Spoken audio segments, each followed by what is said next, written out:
Okay, we will call tonight's meeting to order for Tuesday, wait, what's the date now? February, is it still February 19th? I was gonna make sure, I know we got screwed up with last week.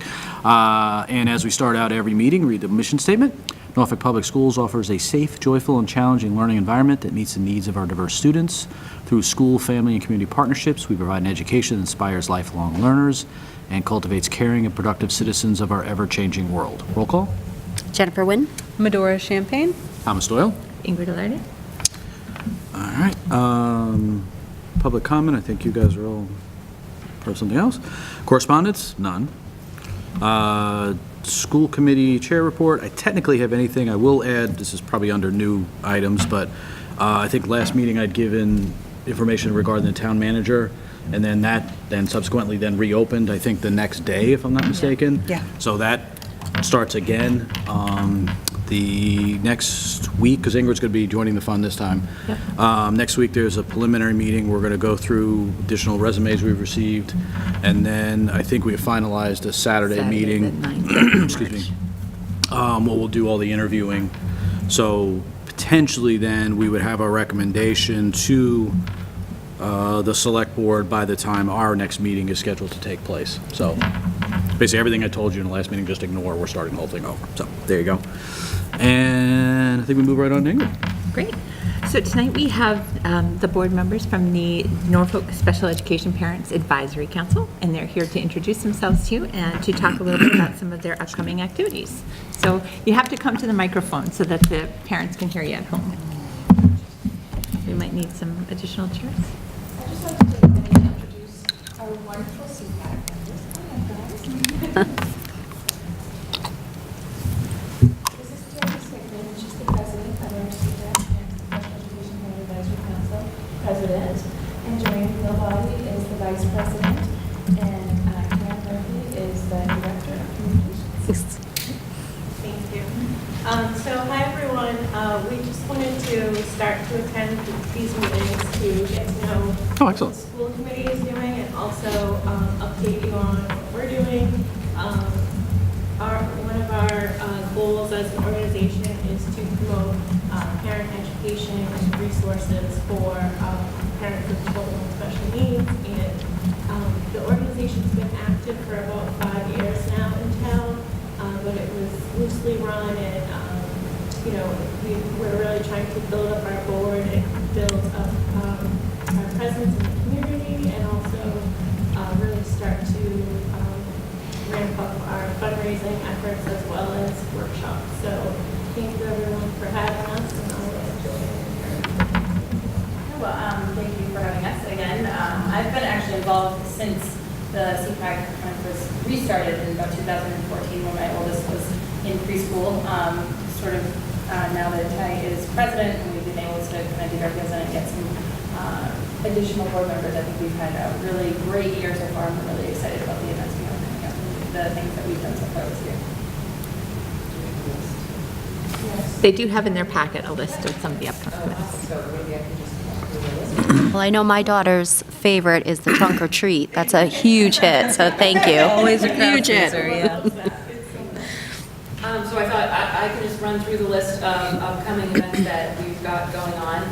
So we do meet monthly, the first or second Thursday of the month, where our meetings are open to the general public, and we really are welcoming to all volunteers and new help, since there's only so much stuff you can do.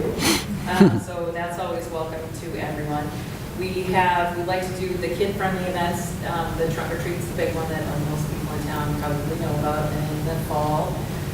Coming up, we have a music workshop that we're actually doing tomorrow, this week, during school vacation week, for pre-K through 6. And it's a free music workshop that we're providing through a grant that we received. And that's happening here tomorrow. We're very excited about that. We have 27 students registered to do that for us tomorrow. Then in April, we're doing a Pika Bunny story hour over at the library, which should be fun. We have an author coming to talk as well. So those are our kind of upcoming kid events. And then we have a couple of fundraisers that our workshops that we're doing. We're doing, the next workshop coming up is Monday, March 11th, where we're doing a Mass Health Info Night, where we have someone from Mass Family Voices. They're going to come and talk about Mass Health and all the different options that are available to parents and children that have special health needs. So that's open to the public as well. That's going to be at 7 o'clock in the HOD library on March 11th. And then we have an executive function workshop coming up on April 1st, and I'll let Joy talk about what that is. Sure. So there's an organization up in Lexington that's called the Institution for Learning and Development. Donna Kincaid is one of the leaders there, and she's very highly recommended from even places as close as Foxborough for doing events for families as well as teacher education. She's having a teacher service in the Foxborough school system a couple of times. And so we're really excited she's coming down.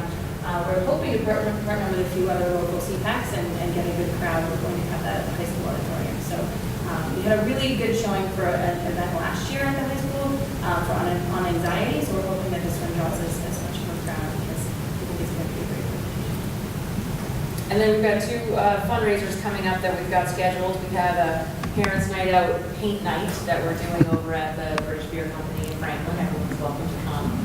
You get to paint a couple of wine glasses or mason jars or whatever you'd like. So that's happening on March 21st at 7 o'clock. And then we have a big 5K that we're doing, our first annual 5K. Ty can talk to the 5K. Sure. So the 5K will be on Cinco de Mayo. It is approved by the town, so the town has officially approved the race. We are working with the town to get approvals for vendors. We have a couple of food vendors coming, and also entertainment. So we have the Berkshire Valley Boys coming. We have face painting, and so we're really hoping that that will bring in a good amount of fundraising dollars for us.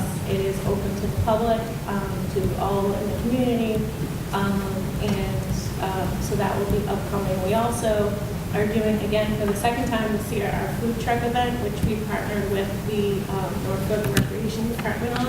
It's in conjunction with the summer concert series, so we did that last year, and it was a really good turnout, a good time. So we've actually worked with Amesboro to get that approved again for this year. So those are our two big fundraisers, and then we have smaller fundraisers throughout the year, as Karen mentioned, our Parents' Night Out, and Trunk or Treat is actually one of our fundraisers. So we're really trying to do something good for the community and also help raise funds for the workshops that we've been hosting.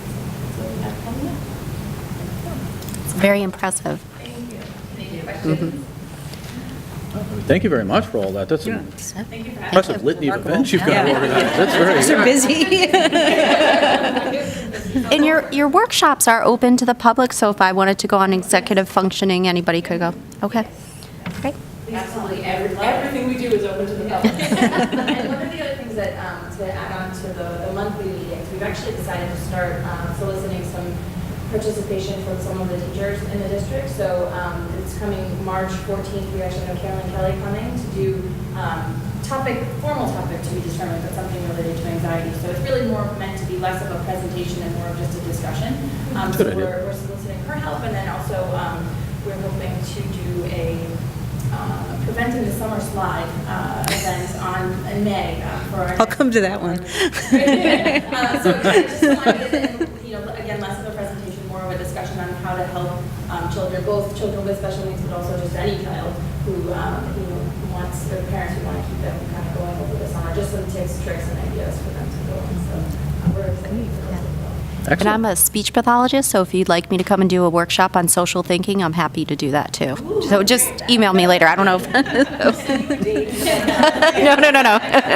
We'll talk. Give me the summer to plan it. No, that's great. Thank you. So, Thank you. We Thank you can't very help much you, for but all of you. Jen will help. I'll support Jen in her efforts to help you. I'll drive her. Yes, we fully support Jen. yeah. So amazing, really. Yep.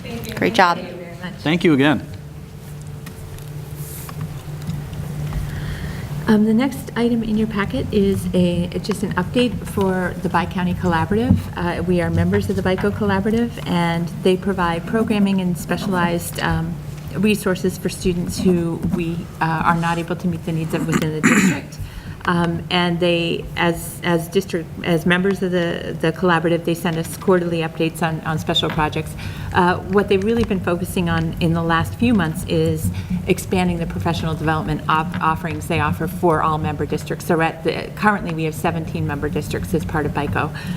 They have developed a member district PD committee and are looking to target things like the sheltered English immersion training that all of the teachers are required to complete in order to relicense. They're also offering a 3-credit graduate course from Lesley University on trauma and learning. It's something that we had actually looked to bring into the district, but ended up reaching out and going through BICO because to get a big enough group of people to make it worthwhile for Lesley to run the course off-site. So that's what they've been doing. They also received a donation from MT Team and used that to purchase eye gaze technology for some of the students in one of their programs. I think you might have seen it. It was on New England Cable News, and it's technology for students that aren't able to communicate, and they can communicate through eye gaze. They can manipulate a mouse. They can do a lot of different things using that technology. So if you're interested, there is a segment on New England Cable News that highlights that, one of the BICO classrooms. Any questions on BICO? I'm curious, do teachers pay for those courses, like the sheltered Yes, they do. SEI courses? Yep, So they they still, so it's not grant funded? No, Okay. it's not free, but they're at a reduced rate as a member district. They can take the course. The other thing we have on the agenda tonight is a vote on the proposed 1920 school calendar. So you have that in your packet. The calendar looks very similar to last year's calendar. There's a few changes that I highlighted in the cover memo. So the proposed calendar does include an additional contractual teacher professional development day that has to happen before the beginning of the school year. And so the PD days for teachers are proposed as August 26th and August 27th. The inclusion of Friday, August 30th as a full day of school for students. So in the past, we have had the Friday prior to Labor Day as a non-school day. This year, we're proposing that that be a full day of school. We really need 3 consecutive student days for opening because of the way the kindergarten students enroll. So the first day is usually a parent-child visit day. Half the class comes the next day and the other half. So we don't want to spread that over 2 weeks. The other shift in the calendar is that we're recommending moving parent conferences from November to December. And this was based on feedback from both parents and teachers that it was more effective to have the conference after the report cards have gone home. So if parents had questions, they could bring them to the conference. And then we have tried to align our early release professional development days with both Rentham and with King Philip to the best extent possible. And that is based on sharing professional development between the region, as well as it makes it easier for parents when KP releases early to have those days line up for parents that have students in both schools.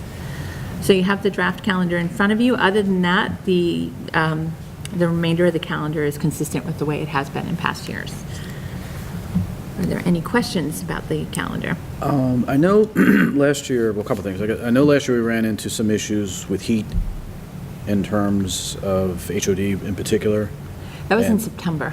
That was, yeah. Well, I the first understand week of that. school. Yeah. So, and I think along those lines, I think there had been a brief discussion of trying to also align the beginning of school, and I understand this would now cause a whole thing, with King Philip as well, because you've got King Philip starting the Tuesday after Labor Day. So I'm thinking of the parents that have child in elementary school, another child's here, one's child starting, one's not. If they want to get that last week of vacation and they can't, that's sort of that's kind of difficult. Is there any way to?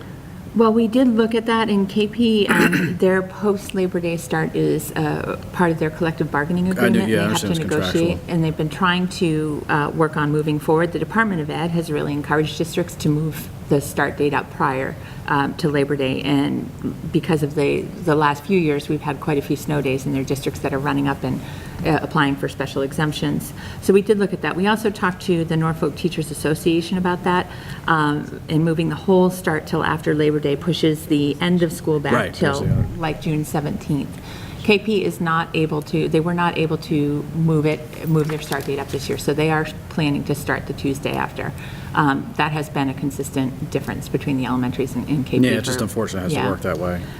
We're hoping to try to align that, and they're in the process of negotiating. So Okay. it might be a possibility in the future.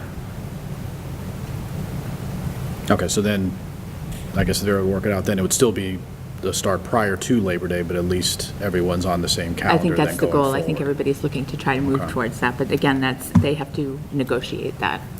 So I don't know how that will go. And teacher report cards are due? We're not going to have that problem? Nope, they again? will go home before Thanksgiving break, and then the conferences will be after. But wasn't there an They- issue they- with? They would do after They would Thanksgiving do break. After, okay, all right, That's okay. right. I just want to make sure, okay. Over Thanksgiving. Okay. That wouldn't be Okay. And over the evidently, they didn't want to do them Thanksgiving over break. Thanksgiving. Right. That's what we learned, so. Teachers. Okay. Some of them got them done before the break. I got Okay. And I like the fact that the conferences are the first week of December, because if you push it any later, Yeah, It's late. I think that's the only Then you week get- that could work, then yeah. you get into trouble Yeah. in terms of doing stuff. No, that makes sense to time it with the report I cards think coming that's a out. great change, too. I mean, and it's nice because if you're in a situation where you're kind of running into something where you need to course correct, it's nice to sort of have that break and Have time. hit the reset button, too, and kind of come up with, I think that's nice. So I'm looking at the 12th, and then the 19th would be if we used all 5 snow days. Yep. What's the last day this year, since as of right now, and I understand this is sacrilegious, but we haven't used the snow the days. 14th. We haven't used it. Yeah, I don't think it actually works that way, I don't but, have the calendar in front of me. I'm not sure what the last. I think it's the I was just curious. 14th. Yeah. What day? day? The 14th, I believe. Okay, Is so that okay, a so- Friday? Yes, Yes. it's the 13th. All right, then my school is the 14th. So we need one snow day. So we're equal. You can see, don't you want So that it is Friday just off? You can have that, No, because I don't you're daycare. finishing after. Yeah, that sounds Okay. right. All right, any other questions, or? Okay, so do we have a vote to accept the 2019-2020 school calendar as proposed? I'll make a motion to accept the 2019-2020 school calendar as proposed. Second? Motion? It's got a limit, we can do one tonight. All in favor? Aye. Passes. You also have in your packet, we, by policy, provide the school committee with a quarterly bullying report. This quarter, there were 6 discipline issues, reports regarding bullying at the H. Olive Day School. 5 of those reports were fully investigated. The 6th is still underway. None of the incidents that have been investigated to date met the criteria for bullying at this time, although 3 situations are continuing to be actively monitored. Appropriate disciplinary measures were taken and plans put in place to support students in better managing social and peer situations. At the Freeman this quarter, there were 3 discipline issues, reports regarding bullying. Again, all were fully investigated by billing administrators. 1 report was found to meet the criteria for bullying, and appropriate actions were taken in accordance with our district bullying intervention plan. 2 were found not to meet the criteria, and appropriate disciplinary action was taken. Any questions? Not for me. Thank you. Next, Dr. Tupper is here to talk about changes to preschool programming and recommendations for preschool program fees. Hi. Hello. Thanks for having me this evening. Appreciate it.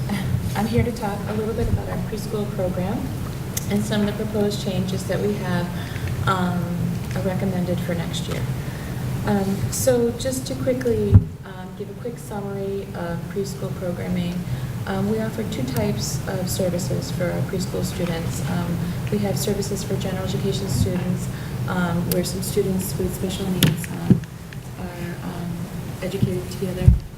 And then we have an afternoon or a non-integrated portion of our preschool programming where special education students receive, direct services for according to their individual needs. So we have what's called the integrated service and then the non-integrated service. And we have several types of programming that we offer. We have half-day programs for 3-year-olds, half-day programs for 4-year-olds. We have a 5-day, half-day program for 4-year-olds this year. and then we have a full-day program for 4 and 5-year-olds. So we have a variety of preschool options available. This year, really the gist of why we're proposing changes is to really respond to an increase in student population at the 3-year-old level, which is where we really saw that last year. Those students are now graduating and becoming 4-year-olds next year, so we're trying to increase our capacity to service our 4-year-olds and also continue to increase our capacity to service 3-year-olds. So we're really trying to respond to that growing need. So what we'd like to do, and it's really simple changes for next year, is we currently have 2 3-year-old programs in the morning. And we would like to take one of those 3-year-old programs and make it a 4-year-old program. And if you recall, last year, we split our 3-year-old program, so we have a Monday, Wednesday, Friday 3-year-old program, and then we have a second 2-day option with a Tuesday, Thursday. So that's how we accommodated our growing 3-year-olds last year.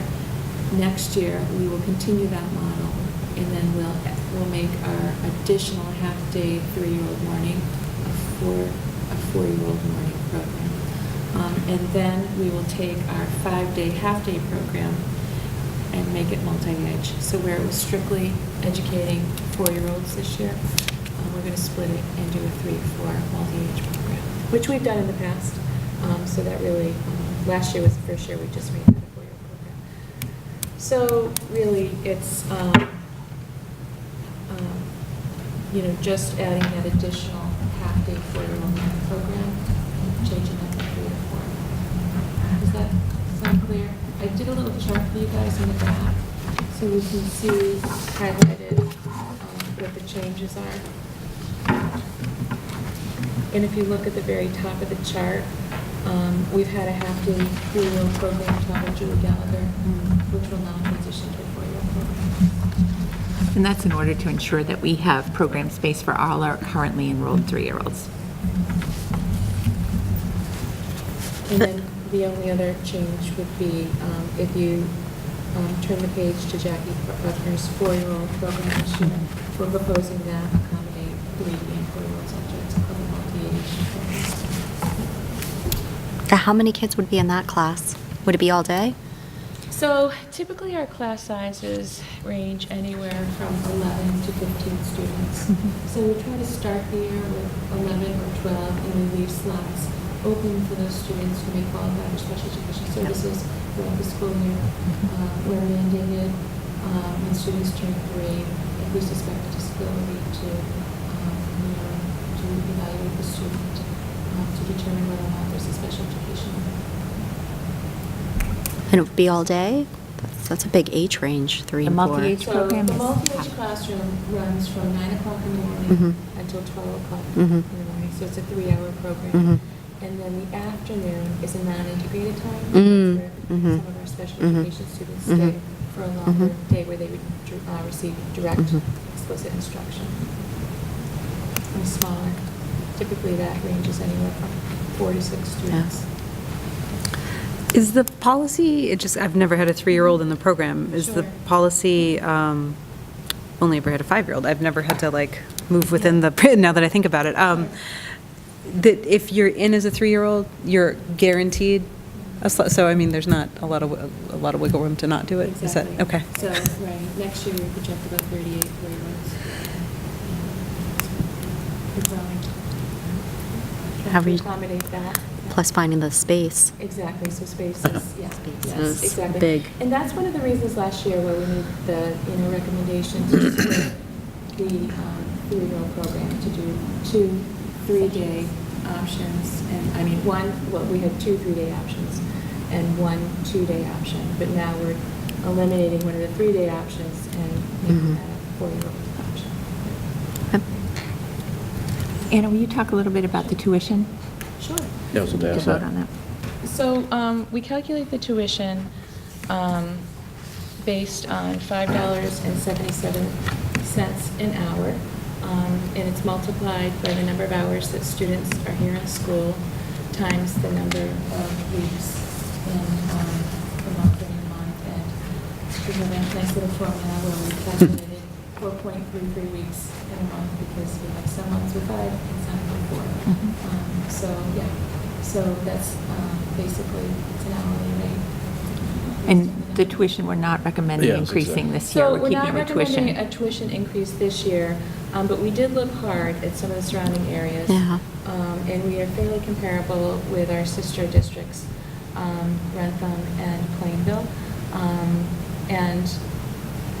You know, we looked at other districts as well, and we're lower than some and high, you know, and really not higher than many.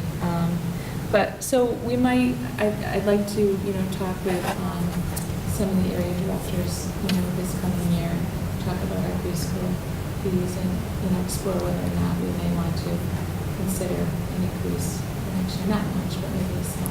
'Cause I From think- memory, we bumped it a little bit last year, am I incorrect on Yeah, that? it was just, yeah, it wasn't. It was very smaller. very It was small though, smaller, right? yeah. Okay, Yeah, that's what I It thought. wasn't much, yeah, yes, but. And we did discuss doing that this year, but as Anna said, looked at other area districts and decided to keep the tuition constant.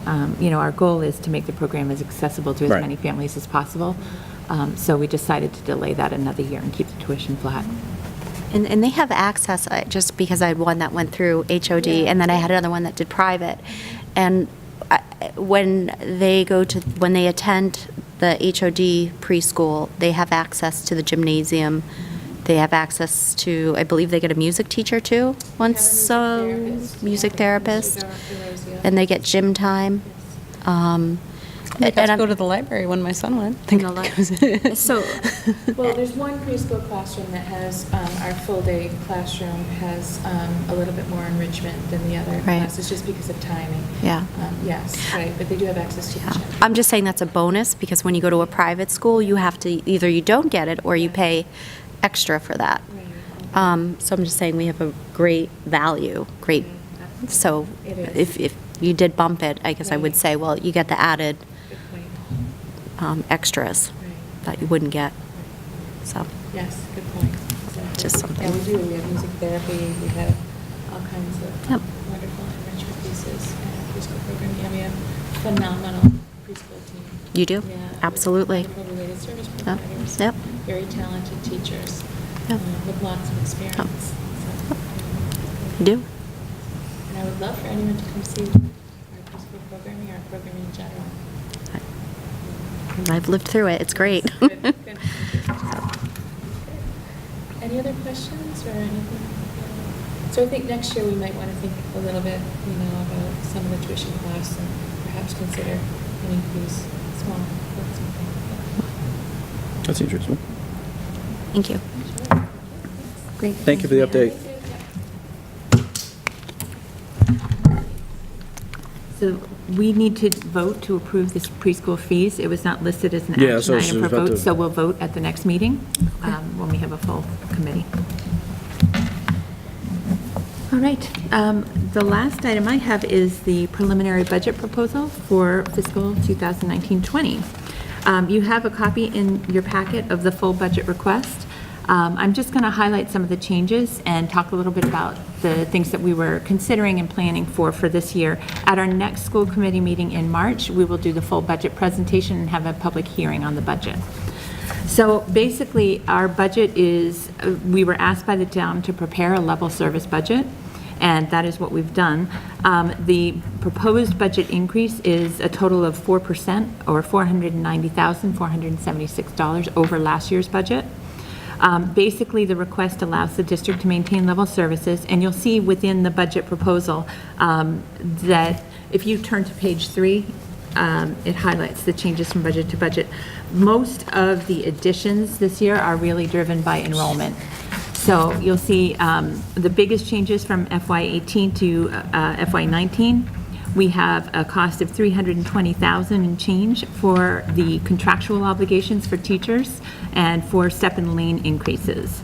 There's a 2% budgeted COLA for all other staff, so non-union staff. That costs about $90,000. We don't anticipate in this budget any teacher retirements, so we're not expecting to recoup any savings in retirements. The only positions that this budget adds are 2 classroom teachers to the FK, and that is enrollment driven. In the last page, and I'll go over it at the end, we're anticipating that we're going to need an additional 2 classrooms at the upper school next year to accommodate the number of students aging up from HOD.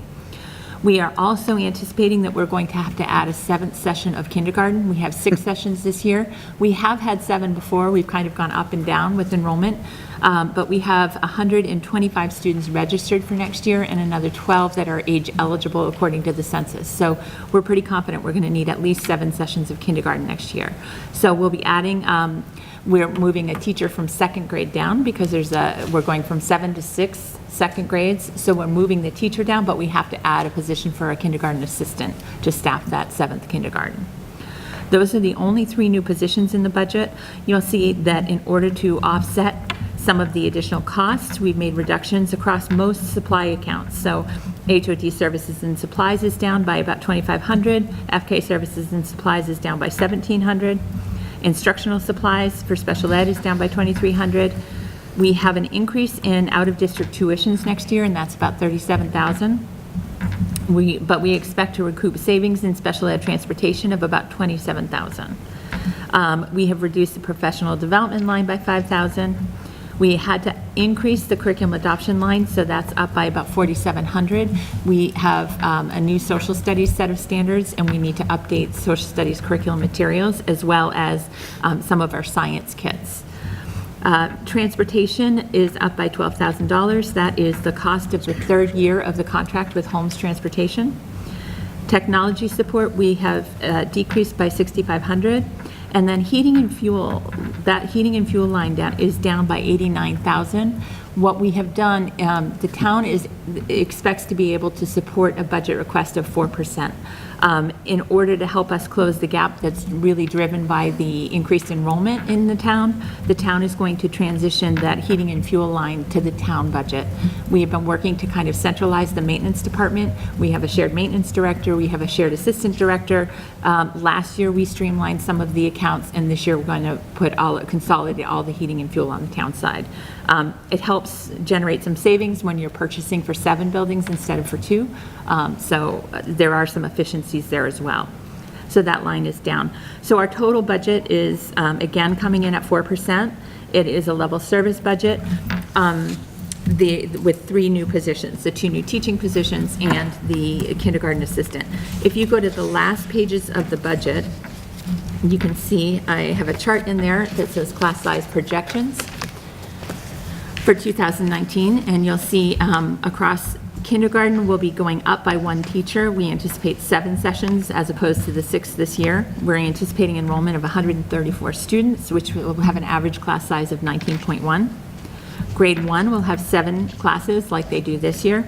The enrollment is 124 with a class size of 17.7. Grade 2 will be down from 7 to 6 teachers. There's 118 students enrolled with 6 sessions. That's an average class size of 19.6. Grade 3 will have 7 sessions, which is what it has this year. Projected enrollment 131, class size 18.7. Grade 4 will be going up by 2 classrooms. So we're going from 5 to 7 4th grades. There are 147 students enrolled, and with the 7 sessions, that'll be average class size of 21. Grade 5 will be going down 2 positions. There's 117 students enrolled, average class size of 23.4. And grade 6, we need to increase from 5 to 7, so it'll be going up by 2 in projected enrollment of 134 students and an average class size of 19.1. So all of the proposed class sizes are within the Norfolk district policy for class size, with a net increase again of the 2 classroom positions. I also gave you the comparison chart that you saw in the district benchmark and baseline report that just shows where we are in relation to our comparison communities as far as class size. Again, back in 2015-16, our average class size was 18 students, and we were definitely on the lower end of the 10 comparison districts. In 2016-17, our average class size was 21. We were closer to the middle of the pack.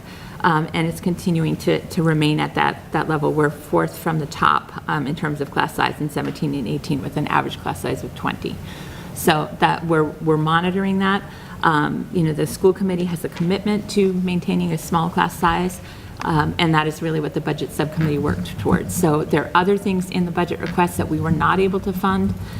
We've talked for several years about the possibility of bringing back foreign language instruction, but we've also talked about some of the challenges beyond budget that would result in, especially because the middle school does not offer foreign language right now in 7th grade. There are some other things that we're looking for, additional staff for developmental math, some other wish list items in the budget, and some essential needs that we were not able to fund in a level service request. Those are included in the document so that the community will be aware at the public hearing and as well at town meeting of some future budget items we'll be bringing forward. Are there any questions about the overview of the budget? And again, we'll do the full presentation for the public hearing next month. Just to go back to, we had a pretty extended discussion about the class size we have a full house tonight too, Yeah, relative sure. to our usual meetings. Could you clarify what, the school committee's goals are for what we consider to be an appropriate class size? There's variation, we know what the average is, there's variation within each of the classes, ranging by a factor of 5 students, it seems Right. like, which is kind of a big swing when you're in a classroom. So what is our So our ultimate goals, goal? the policy sets a smaller class size limit for the pre-K to 3, and we're looking for class sizes under 21. And then for the upper grades, it's 25 is the cap. We also have within that policy a target class size, which is significantly lower. So Right. we fall, most of our class sizes falls between the target and the cap. It's more for the thousands of people watching this at home, I'm sure. You're all excited to have people Oh, yeah. here. All 6,000 of them, yeah. Ingrid, why did we decrease technology? Did I hear that right? That it was a $6,500. Set. We reduced, because we had to balance the budget to try to come in at 4%. And again, it's really closer to 4.7% because the town picked up that Yep, 100,000 the out of oil. the heating and Yep. fuel. So we were trying to manage that. As I think we presented at our last budget update, we had to upgrade our firewall this Yes. year. Yep. So we had to move that timeline forward. So there was funding appropriated for that Yep. next year. Because we've done it now, we were able to reduce that without significant cuts. Okay, that's, what Yeah. I was curious what got cut. Yeah, you know? that. Okay, got it. Okay. Am I forgetting anything? Todd is here as our business consultant. No, I just really want to keep an eye on class size, just as the town grows. I Absolutely. really need to. And I understand the town asked for us to have a level budget, but I mean, at some point, if class sizes get big, in my opinion, we may have to go to the public and say, Right. a level service is not what we need. Well, and really in this budget, we added the positions needed for enrollment. Right. So it's not the same number of teachers. We Right. consider level service maintaining the same level of Right. class size and the same Okay. student-to-teacher ratio. Right. So level service doesn't mean it is different than level funded. It's not exactly Okay. what you have this year. Right. It's the same, Right. it's maintaining the same Right. level of But service. something got cut, to get those positions, correct? Right, To we fund did those have to make some positions, reductions something in has to other get expense cut. lines. There's only so much that Right. you can cut without. Absolutely. But I want to be clear too, just so that in the budgeting process, where we did make cuts in the overall budget projections and what the requests were going to be, there were they weren't necessity line item earmarked funds that were being cut. They were pools of funds that had previously been earmarked in the targeted budget that was saying, we're going to use this on technology, we're going to use this on supplies. And so it's not, we really need a smart board and we decided we're not going to buy a smart, Okay. it wasn't a situation Okay. like that. I mean, I when just you don't look wanna at get the cuts to that point. across, they're low level, like 2,000 from HOD supplies. We try to, always our administrative team and the budget subcommittee looks at the district mission and our strategic plan and our goals.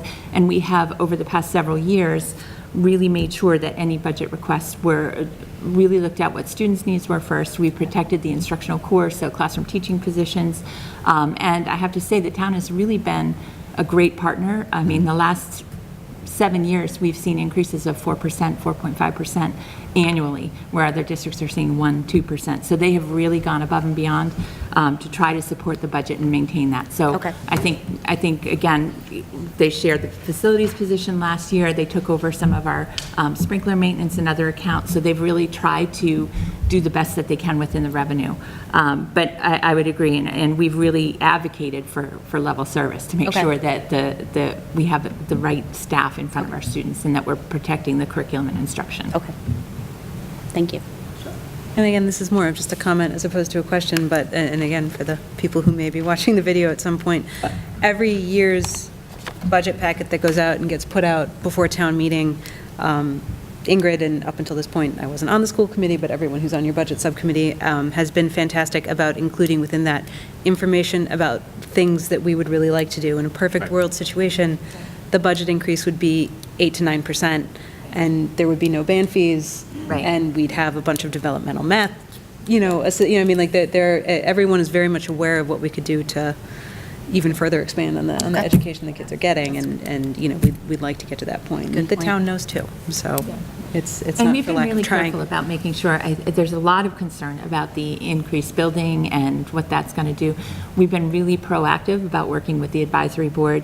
I've had 2 independent enrollment projection studies done. They've seen those numbers. We know that we're going to have a space need. We've had a space study committee. We have the plans for the addition for the Freeman Kennedy. So we've been out ahead of it in terms of making sure people are aware that it's not just a space, but you need to staff those new classrooms as well. So the town has some pretty good long-range projections about the impact of cost on the school budget.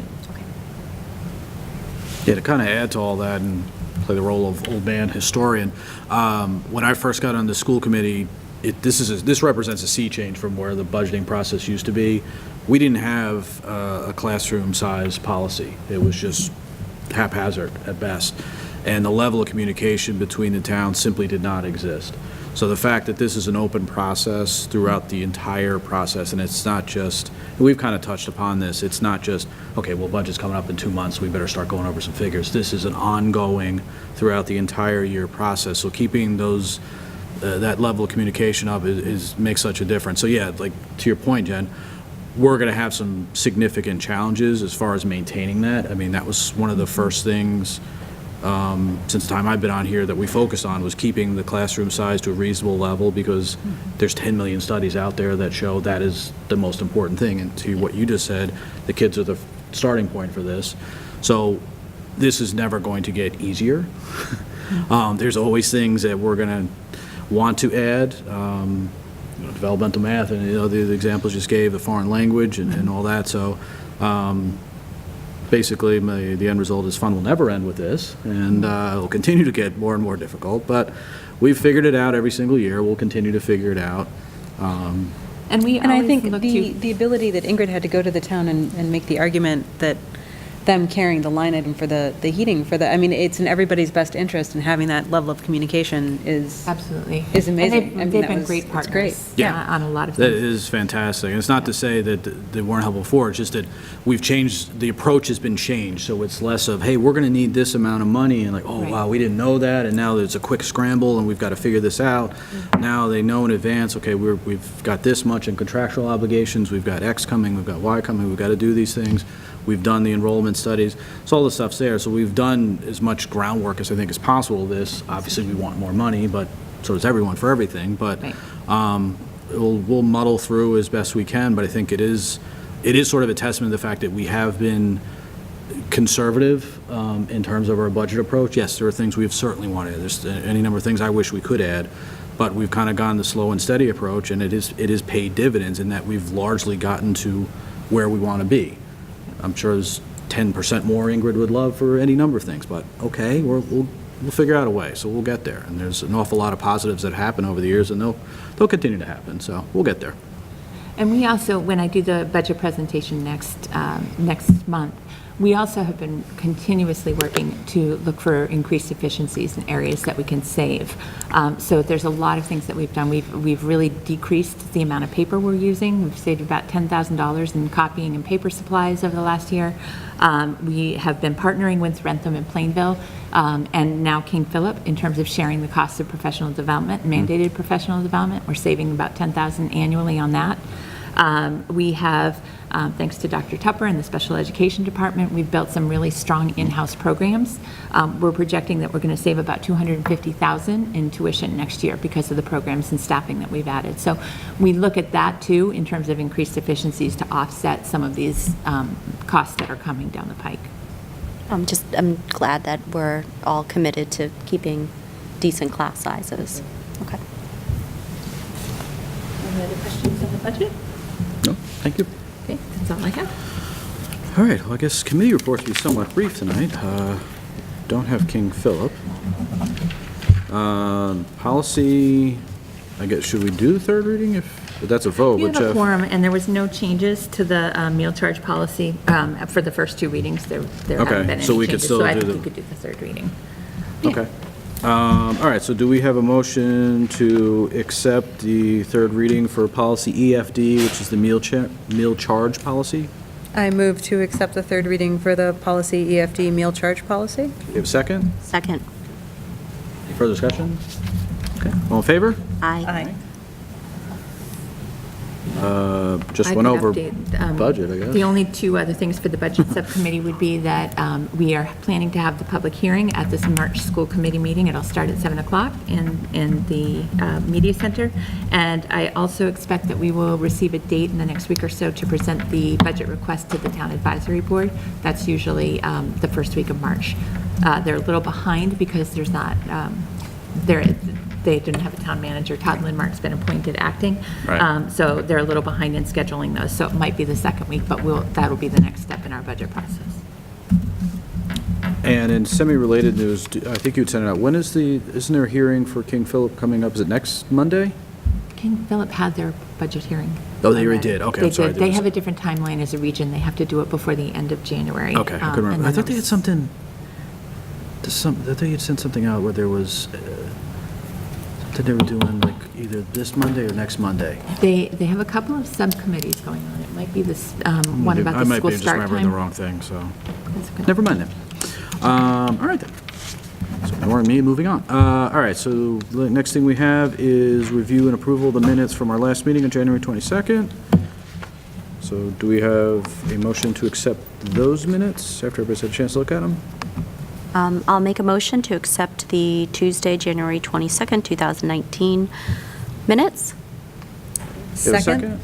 And we have a second. Assuming no further discussion, all in favor? Aye. Okay. And then last thing, we're scheduled for March 12th. Does that look good for everyone? Yes. And again, that will be the public hearing on the budget from 7 to 7:30, and then a regularly Regular scheduled meeting, school okay. committee once the budget hearing concludes. And that's here, correct? Yep. Yep. Okay. And will we meet on policy beforehand? Yeah. Okay. 6:30. All right. Assuming we're all set. All right, we are adjourned. Thank you.